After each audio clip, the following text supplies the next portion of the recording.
Hello friends, कैसे हैं आप सभी। तो फ्रेंड्स, आज का जो हमारा टॉपिक है वह है प्रेमाश्रयी काव्य धारा, जिसे कि सूफी काव्य धारा के नाम से हम सभी जानते हैं। और मैं आपको बताई भी थी, जब मैं भक्ति काल का काल विभाजन कर रही थी तो मैं बताई थी आपको कि भक्ति काल निर्गुण धारा के अंतर्गत जो है दो शाखाएँ आती है। कौन कौन सी? संत काव्य एवं सूफी काव्य, है ना। तो संत काव्य के प्रति तो हम लोग समझ अपनी विकसित कर चुके हैं, संत काव्य को समझ चुके हैं। तो आज जो हम लोग जानने वाले हैं, समझने वाले हैं, वह है सूफी काव्य या कहें कि प्रेमाश्रयी काव्य। ठीक है, तो इसके प्रति हम लोग अपनी समझ विकसित करेंगे। तो प्रेमाश्रयी काव्य जो है या कहें कि प्रेमाश्रयी जो नाम दिया गया सर्वप्रथम किसके द्वारा दिया गया? यह जो प्रेमाश्रयी नाम जो इसे दिया गया सूफी काव्य धारा को, तो किसके द्वारा दिया गया? तो यह जो नाम दिया गया वह दिया गया आचार्य रामचंद्र शुक्ल जी के द्वारा। ठीक है, और ये बहुत ही इम्पोर्टेंट है, आप सभी इसे ध्यान में रखेंगे। आचार्य रामचंद्र शुक्ल ही ऐसे विद्वान थे जिन्होंने सर्वप्रथम सूफी काव्य धारा को प्रेमाश्रयी नाम दिया। फिर देखिए वही बात आई जो मैं भी बताई थी कि भक्ति काल निर्गुण धारा के अंतर्गत संत काव्य एवं सूफी काव्य नामक दो शाखाएं हैं, जिसमें कि संत काव्य हम लोग जान चुके हैं और सूफी काव्य धारा को हम लोग समझ रहे हैं और जान रहे हैं। तो सूफी काव्य धारा में कुछ प्रचलित नाम हैं, जैसे कि सूफी काव्य धारा को अन्य नामों से भी जाना जाता है। वो कौन कौन सा नाम है देख लेते हैं। तो वह है प्रेम मार्गी शाखा, है ना, प्रेम मार्गी शाखा है। फिर है प्रेमाश्रयी शाखा, प्रेमाख्यान काव्य और रोमांसिक कथा काव्य। तो इन सभी नामों से सूफी काव्य धारा को जाना जाता है, या कहें कि सूफी काव्य धारा की ये प्रचलित नाम है।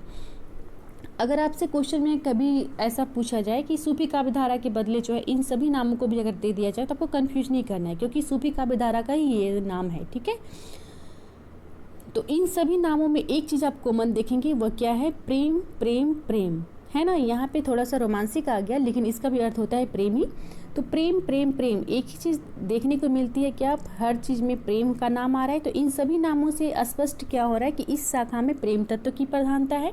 तो प्रेम तत्व की जो प्रधानता है, ये किस प्रकार की प्रेम तत्व की प्रधानता है? तो यह जो प्रेम तत्व है ना, क्या है, वो भारतीय प्रेम जो है उससे बहुत अलग है। यह क्या है? स्वच्छंद प्रेम है, जिसे कि अंग्रेजी में रोमांस कहा गया है। और इस प्रेम भावना में स्वच्छंदता, सौंदर्य भावना या है कि साहसपूर्ण क्रियाकलाप जो है ये सभी विद्यमान है। और यह जो प्रेम है मर्यादावादी दाम्पत्य जीवन से बिल्कुल हटकर है। इसमें जो प्रेम दिखाया गया है वह ईश्वर के प्रति प्रेम दिखाया गया है, ईश्वर के प्रति प्रेम को दिखाया गया है। ठीक है, तो यह प्रेम क्या है? दाम्पत्य प्रेम से, यानी दाम्पत्य जीवन के जो प्रेम होते हैं उससे बिल्कुल अलग है। समझ गए इन सभी नामों का अर्थ। डॉक्टर राम कुमार वर्मा ने प्रेम काव्य या सूफी काव्य धारा नाम दिया। आपसे देखिए क्वेश्चन में ये सब जो है ना नामकरण, ये इंपॉर्टेंट होते हैं। क्वेश्चन में पूछे भी जाते हैं कि प्रेम काव्य, ऐसा पूछा जाएगा कि प्रेम काव्य या सूफी काव्य धारा जो नाम दिया गया किसके द्वारा दिया गया? तो डॉक्टर राम कुमार वर्मा के द्वारा दिया गया। ये आप ध्यान में रखेंगे। अब देख लेते हैं कि सूफी शब्द का अर्थ होता क्या है। सूफी कहते किसे हैं? तो सूफी कहते हैं मनसा वाचा कर्मणा शुद्ध सात्विक एवं ईश्वर आराधना में मग्न एवं संसारिकता से दूर रहने वाले व्यक्ति को ही सूफी कहा जाता है। समझे? नहीं समझे? मनसा मतलब होता है मन से, वाचा मतलब होता है वचन से, कर्मणा मतलब होता है कर्म से, यानी कि मन से, वचन से, कर्म से शुद्ध सात्विक एवं ईश्वर आराधना में जो मग्न रहता है एवं संसार तक, यानी कि संसारिकता से जो बिल्कुल दूर रहता है, ऐसे व्यक्ति जो है वह सूफी कहलाते हैं।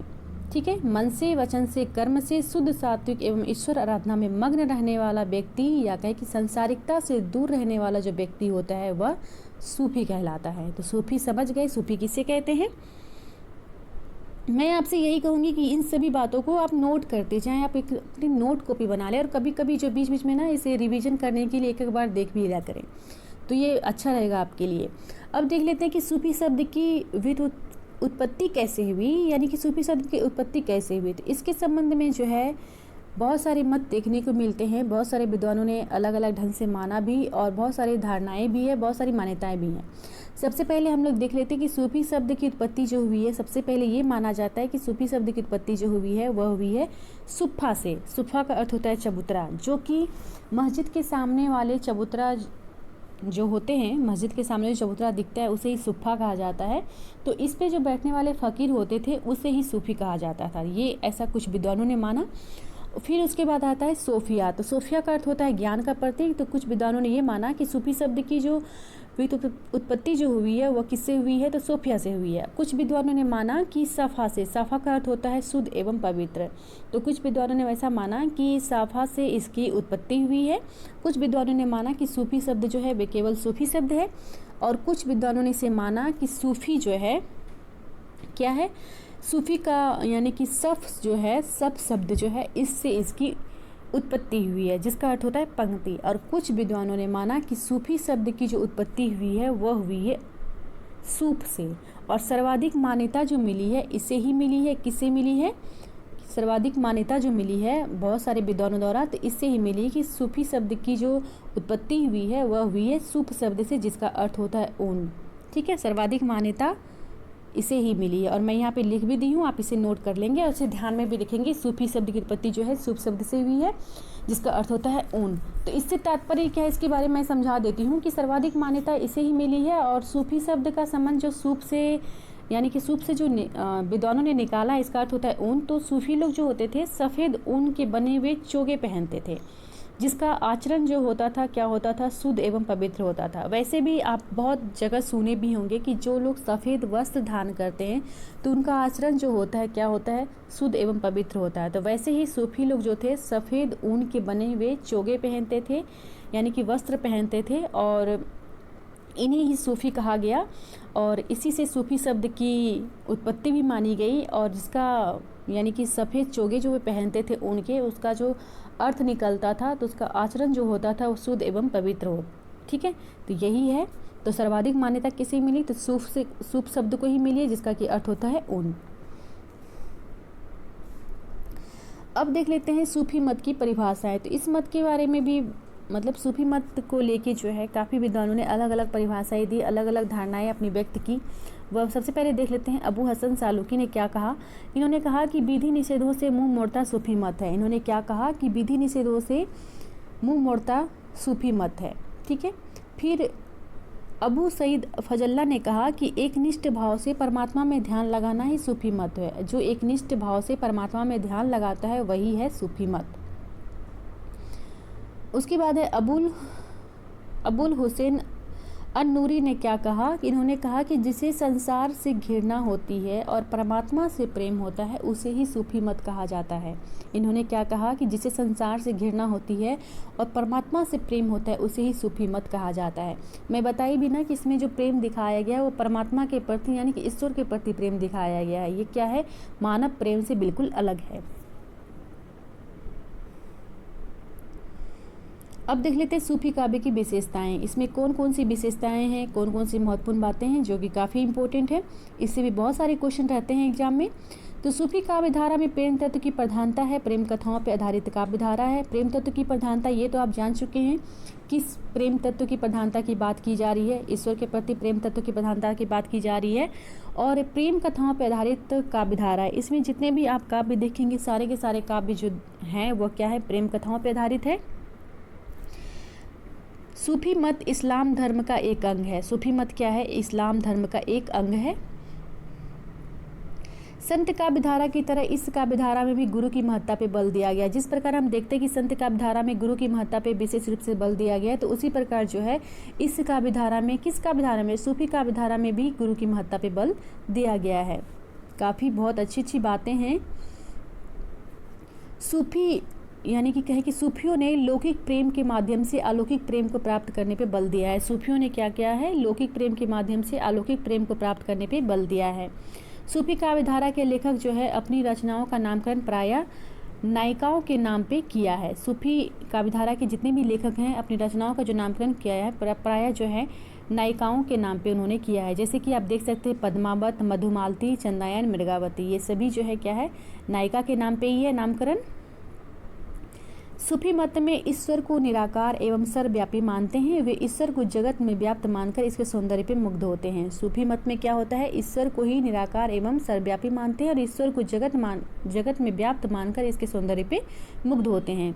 सूफी काव्य धारा के अधिकांश कवि क्या है, मुसलमान हैं। जैसे कि बहुत सारे कवि हैं आपको जो देखने को मिलेंगे, काफ़ी जितने भी कवि हैं लगभग सभी मुसलमान कवि ही हैं।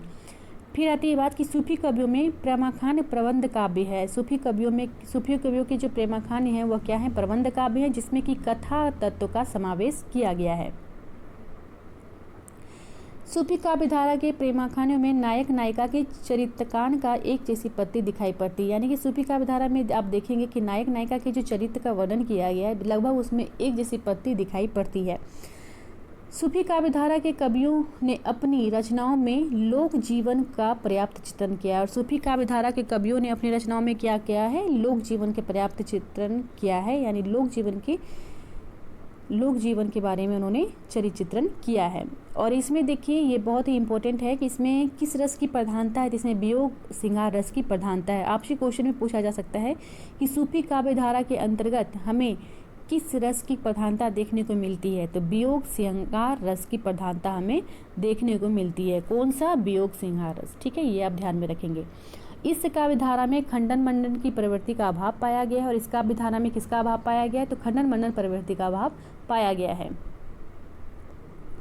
सूफी कवियों ने अपनी रचनाओं में अवधी भाषा का प्रयोग किया गया। ये भी इम्पोर्टेंट है। ये इसलिए इम्पोर्टेंट है कि पूछा जा सकता है कि सूफी कवियों ने अपनी रचनाओं में किस भाषा का प्रयोग किया है, तो सूफी कवियों ने अपनी रचनाओं में जो प्रयोग किया है वो अवधी भाषा का प्रयोग किया है। क्वेश्चन देखिए कहीं से भी बन सकते हैं और सारे के सारे तथ्य जो है वो काफ़ी इंपॉर्टेंट है और आप सभी ध्यान में रखेंगे। जहाँ मुझे लग रहा है विशेष रूप से कि ये इंपॉर्टेंट हो सकता है वहाँ मैं तो बता रही हूँ, लेकिन फिर भी मैं आप सभी से यही कहूँगी कि मैं जितना बताती हूँ, इस नोट्स में जितना लाती हूँ, मैं कोशिश करती हूँ कि लगभग सारे तथ्य को ले आऊँ। फिर भी कहीं ना कहीं कुछ ना कुछ तो छूटता ही होगा। मैं आप लोगों से यही कहूँगी कि आपके पास जो भी बुक उपलब्ध है उसे आप पढ़ें, उसे आप समझें और जो भी मेरे से छूट गया है तथ्य उसके बारे में आप जानकारी जुटाएं अपनी और अपनी समझ को बढ़ाएं। ये आपके लिए काफ़ी अच्छा रहेगा। सूफी कवियों ने अपनी रचनाओं में मसनवी शैली का प्रयोग किया है। किस शैली का प्रयोग किया है, अगर ऐसा क्वेश्चन पूछा जा सकता है, ये इंपॉर्टेंट भी है। ठीक है, कि सूफी कवियों ने अपनी रचनाओं में किस शैली का प्रयोग किया है, तो मसनवी शैली का प्रयोग किया है। भाषा का यानी कौन सी भाषा का प्रयोग किया है, तो अवधी भाषा का प्रयोग किया है। शैली की बात आएगी तो मसनवी शैली का प्रयोग किया है। अब मैं आपको बताऊंगी कि ये मसनवी शैली होता क्या है। ठीक है, जो कि काफ़ी इंपॉर्टेंट है समझना इसको। देखिए, जिस रचना में सर्वप्रथम इस वंदना पैगंबर की स्तुति और साहे वक्त का उल्लेख किया जाता है उसे ही मसनवी शैली कहते हैं।